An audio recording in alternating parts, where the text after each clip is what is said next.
20h sur Gabon News, mesdames et messieurs, bonsoir et bienvenue à tous dans cette édition. À la une de l'actualité ce soir, cette visite de coopération de l'ambassadeur de la République française au Gabon à la médiature, une rencontre axée sur les enjeux de la coopération entre les deux pays. Dans l'actualité également ce soir, cette haute tension au sein de la société gabonaise des services à Libreville, une colère des agents qui a paralysé l'entreprise pendant plusieurs heures. Toutes les raisons de cette grève dans ce journal. Mais avant, sachez que bien s'informer sur la paraplégie pour bien se prendre en charge, c'est l'objectif visé par la rencontre qui se tiendra le 20 février prochain à l'Institut français de Libreville.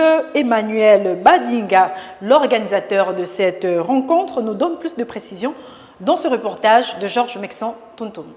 La paraplégie est la paralysie plus ou moins complète des jambes et de la partie basse du tronc, portant sur tout le territoire situé plus bas que la lésion de la moelle épinière qui la provoque. Mal connue par le public, les paraplégiques ont du mal à être suivis dans leur milieu. Le véritable calvaire commence quand on est à la maison, surtout lorsqu'on n'a pas autour de soi des personnes qui sont assez averties. Parce que les parents n'ont qu'une formation en médecine, ne connaissent pas ce que c'est qu'une paraplégie, comment la gérer, qu'est-ce que c'est que les escarres, comment ça se traite. Vous sortez de l'hôpital avec une sonde urinaire, on ne vous a pas expliqué à vous comment l'utiliser, les parents ne sont pas au courant, donc de temps en temps il faut repartir à l'hôpital et parfois vous tombez sur des charlatans. Cette maladie est causée le plus souvent par un accident, une blessure ou un abcès touchant directement la moelle épinière. Le 20 février, nous organisons une rencontre que nous avons appelée la rencontre d'échange sur la paraplégie. C'est à l'Institut français du Gabon à partir de 9h. Donc il y aura un échange avec les médecins, mais beaucoup plus les personnes, les paraplégiques, les tétraplégiques, tous ceux qui ont eu un problème avec leur colonne vertébrale et qui sont paralysés. Le rendez-vous est donc pris pour le 20 février, une rencontre où le public sera mieux édifié. Le nombre de monuments qui ornent Libreville ou qui portent l'histoire du Gabon se trouverait depuis quelque temps dans un état de délabrement avancé.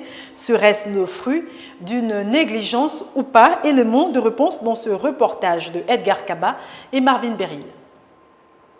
Nous sommes bien à Libreville et en image, on peut voir qu'il s'agit des monuments d'une part qui retracent l'histoire de la démocratie gabonaise et le nombre de provinces que compte le pays d'autre part. Nous avons ici un édifice repeint mais sur lequel les aiguillons qui reposent dans les 9 provinces du Gabon n'ont pas été réhabilités, bien que porteurs de sens. Ici, au carrefour Léon-Bas, voici le monument du premier président du Gabon, Feu Léon-Bas. Seulement, c'est un ouvrage pourtant symbolique mais qui est en état de dégradation et subit les affres de la saleté aux yeux au-dessus des pouvoirs publics. Les populations disent: c'est pas propre, c'est sale. Harmoniser ça avec les fleurs. Mais la mairie doit faire d'abord son travail. Les policiers, ils sont là seulement attraper seulement les choses des gens, machin. C'est pas, tu vois, c'est pas normal. La mairie doit faire son travail. Il doit d'abord peut-être désigner une personne pour suivre ça de temps en temps. Parce qu'il y a des fous, il y a des gens qui viennent dormir ici, là, il y a des chiens même. Et c'est pas du tout normal. Ça ne fait pas harmonie du pays. Pour ce qui est du contenu de cette petite assiette, certains riverains nous ont confié qu'il pourrait s'agir d'un fétiche et non d'une probable procédure de réhabilitation de ce monument, ou de ces monuments qui portent pourtant l'histoire du Gabon. À travers la ville de Libreville, on peut voir curieusement certains monuments bien entretenus mais dont la pertinence, comme nous a confié quelques Librevillois, ne concerne pas du tout tous les citoyens, qui eux n'attendent que la réflexion totale de tous les monuments pour la clarté de la ville de Libreville et le bonheur des populations qui disent vouloir vivre dans un pays paré aux couleurs du développement. On le disait en titre, mouvement de grève des agents de la Société gabonaise de services. Ce jeudi à Libreville, une colère due au retard de paiement des salaires. Conséquence, arrêt des services, troubles de la circulation durant près d'une heure devant le portail de la dite société. Plus d'explications dans ce reportage de Patrick Charfery. Trop, c'est trop. C'est cette phrase qui a constitué le leitmotiv dans la journée d'hier au siège de la Société gabonaise des services au cours de cette montée d'adrénaline des agents de la dite société. Ils ont barricadé la voie principale qui mène au quartier Glace pour attirer l'attention de leur hiérarchie, dont certains membres de l'administration regardaient impuissants la scène sous leurs yeux. Malgré l'intervention rapide et opportune de la police pour libérer la voie, la colère n'a pas décru. Quelle en était la raison? On nous fait traîner jusqu'au 5 pour qu'on nous paye tout. On ne peut pas accepter qu'on nous paye à chaque fois le salaire la nuit. Nul ne peut l'accepter. Pendant que les chefs ont de l'argent dans leur maison, nous les travailleurs, nous n'en avons même pas 100 francs. 1 centime. Non, c'est pas le 5 d'habitude, l'habitude c'est le 30. Le 30, le premier, nous ont dit le 5, c'est pourquoi aujourd'hui on grève. Et même là, il a fallu qu'on bloque la voie express pour qu'on paye. Ce mouvement d'humeur semble avoir porté des fruits puisqu'aux environs de 18 h, l'opération de paye a débuté. Une longue queue d'attente qui n'a pas, selon certains agents, profité à tous puisqu'une partie seulement devrait passer à la caisse. Quand ils ont amené les billets de paye, ils ont payé une moitié. L'autre moitié, ils ne veulent pas nous payer. Moi, j'ai ma famille que je nourris. J'ai travaillé, il faut qu'on me paye mon argent.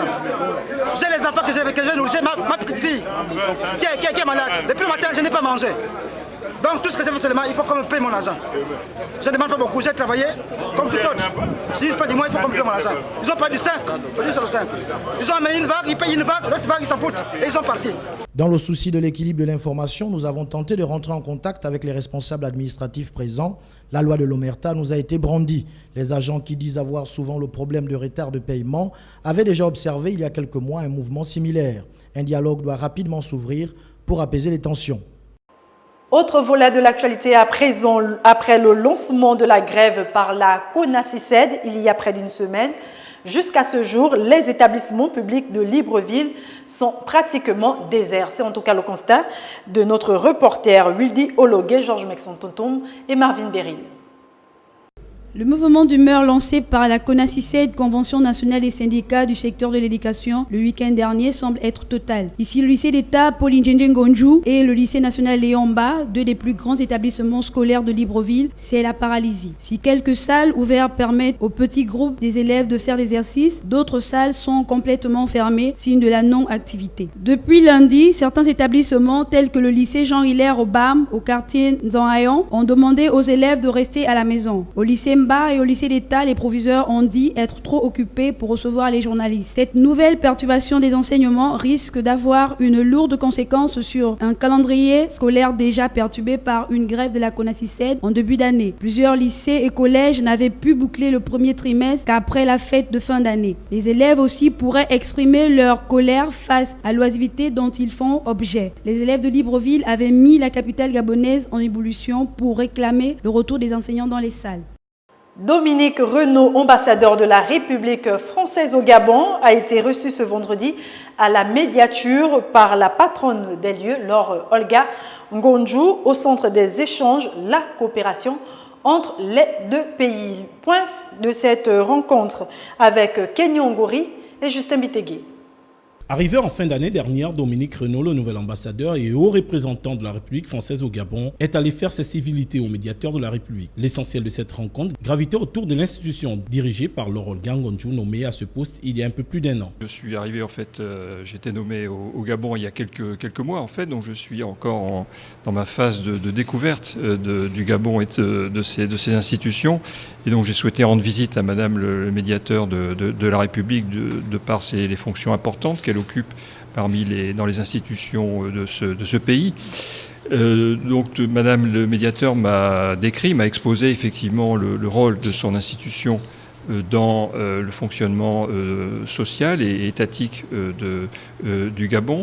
Je crois que le rôle du médiateur est important dans tous les pays. C'est le cas aussi chez nous en France. C'est un rôle effectivement de vigilance, c'est un rôle d'observation, c'est un rôle de médiation dans tous les sens du terme.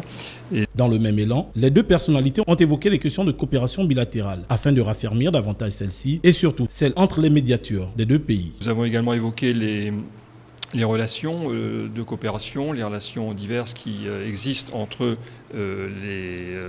l'institution sœur qui est le médiateur de la République française, donc, dont les fonctions sont effectivement tout à fait analogues et comparables. Et nous avons aussi plus largement passé en revue en fait, les relations qui existent entre nos deux pays. Et nous avons donc constaté que ces relations sont à la fois très diversifiées, très anciennes, très confiantes dans tous les domaines, effectivement, les domaines des relations politiques, le domaine des relations économiques, le domaine des relations de coopération. Et la meilleure preuve en étant la présence actuellement, comme vous le savez, à Paris du président de la République gabonaise, le président Ali Bongo Ondimba, donc qui est présent pour un grand forum franco-africain sur la croissance partagée et qui est accompagné d'une importante délégation gouvernementale. Cette visite d'amitié était un moyen pour l'ambassadeur de France près de la République gabonaise d'aborder un certain nombre de points axés uniquement sur les questions de coopération. Vous l'avez suivi, un véritable fiasco qui tout de suite a fait rougir les amoureux du football, des propos recueillis par Marvin Beryl.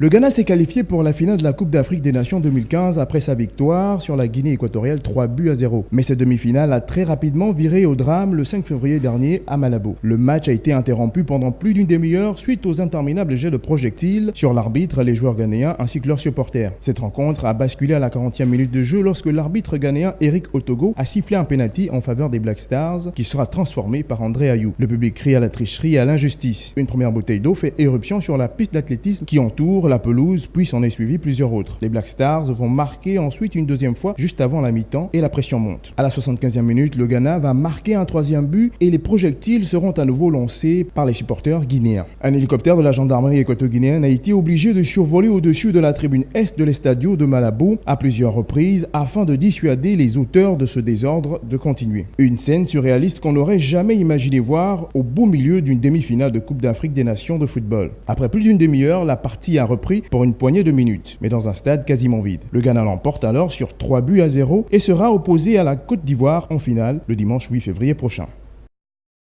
Et on s'intéresse maintenant au sport dans cette édition d'information. La demi-finale de la CAN 2015 qui a opposé la Guinée équatoriale au Ghana restera dans les annales comme le match qui a le plus dessus les supporters et ce bien sûr après le désordre orchestré par les supporters ghanéens. C'est en tout cas le reportage de Marvin Beryl.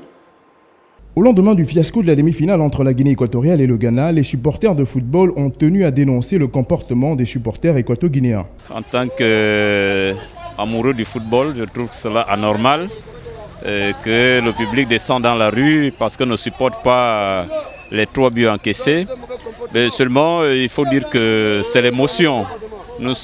C'est pas la première fois qu'on vit un tel événement. Dans d'autres pays, en Afrique, on l'a souvent vécu. Bon, ce qui doit dominer, c'est l'esprit, c'est le fair play.